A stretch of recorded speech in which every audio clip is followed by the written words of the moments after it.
Alright guys, we're going to work with Descartes' rule of signs and upper and lower bounds. This is when we're looking at a real polynomial, we're trying to figure out how many positive real zeros or negative real zeros we have. And that's going to be determined by the number of variations we have in the signs from p of x. And it's going to come in an even number or less. Like 8 is our answer, then it's going to be 6 and 4 and 2. Or if 5 is our answer, then it's going to be 5 or 3 or 1, etc.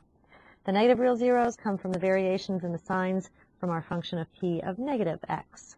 So let's say we start with our p of x function like we did in our class with 3x to the fourth plus 4x cubed minus 3x squared plus 2x minus 1. If we're looking for the positive zeros and how many of those we have, then we're going to count how many times the sign changes as you go left to right.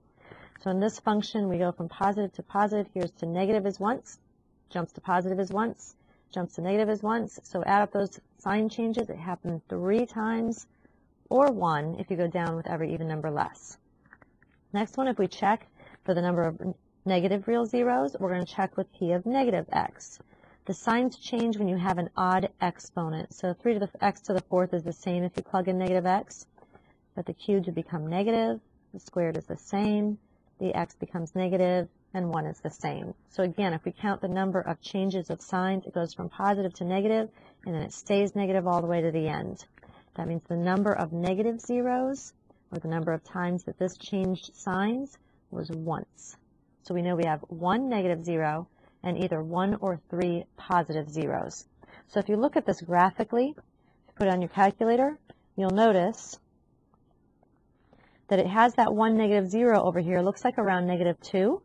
And then it has, looks like maybe 1 positive 0, but we're not really sure because this could come back up and then back down and come back and hit through that x-axis 2 more times and make it 3 positive zeros. Not really sure. We could extend our window to the right, make sure our max goes very far to the right, see if it comes back down. Or we can use this concept of upper and lower bounds. So we're going to take and divide by an upper bound using synthetic division, and we're going to look at the coefficients in the quotient row. If they are either all positive numbers or zeros, then the b value that you plugged in, is going to be an upper bound on the zeros. For example, if we look at this graph again, it looks like maybe 1/2 is one of the positive zeros. So maybe we can look beyond that, or maybe 1/3, something like that. So maybe beyond that, let's just check the number 1 and see if that's the last possible place that we can get a 0 so we know there's nothing beyond that point for more zeros. So we're going to start with plugging in 1 using synthetic division into our problem. So 3, 4, negative 2, 2, and negative 1 are our coefficients. Start dividing out the 1. So 3, then you multiply and add all the way down the line. And at this point, when you look at the answers, everything in the quotient row is all positive. That means since everything is positive, this number 1 is an upper bound. What that means is there's no more positive zeros beyond 1. So when you look at this graph, this 1 is it. There's no more positive zeros beyond this point. This graph is not going to come back down and go through the x-axis again. 1 is the absolute max. We know it's right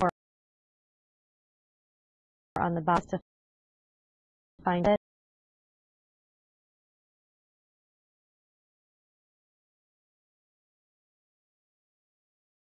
Coefficient this time is, and now you're plugging in zeros. Graph negative 2 might be the 1 negative 0 you have. So let's check to see, like maybe negative 3. If that number is alternating back and forth between positive and negative signs, negative 3 is the absolute bottom number that you can have for zeros. Like there's nothing below that point that would give you a 0. So if we start doing the synthetic division again, we're going to check negative 3. We're going to plug it into our function and check our quotient row. So when you plug this in, you drop and you multiply and add all the way down the line. By the time you get to the end, you're going to check the signs of your quotient row. And if you notice, every single sign on this bobbles back and forth between positive and negative. Since these are alternating signs, this -3 is a lower bound. That tells you that there are no zeros lower than -3. And that's it.